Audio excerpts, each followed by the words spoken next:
যে দুনিয়ার থেকে যখন বিদায় নিতেছিলেন, হায় হায়, মালাকুল মউত যখন অনুমতি চাইতেছিলেন বুকে হাত রাখবো কি রাখবো না, তো বলছে অনুমতি দিব, আইনা আখি জিবরিল, আমার ভাই জিবরিল কোথায়? তো বলছে দেখা আসছি ফি সামাইল উলা, প্রথম আকাশে। একটু পরে উনি সালাম দিয়া ঢুকছেন, ওনার চোখে পানি ছিল।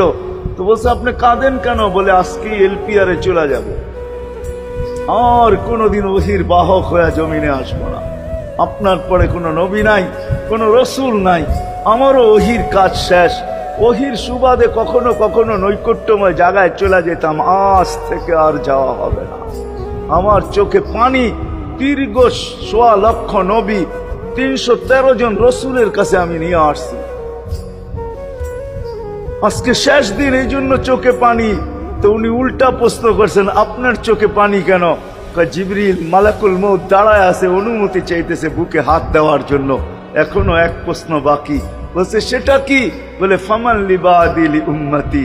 অথচ ৯ ঘরে চুলা জ্বালানোর মতো তেল ছিল না।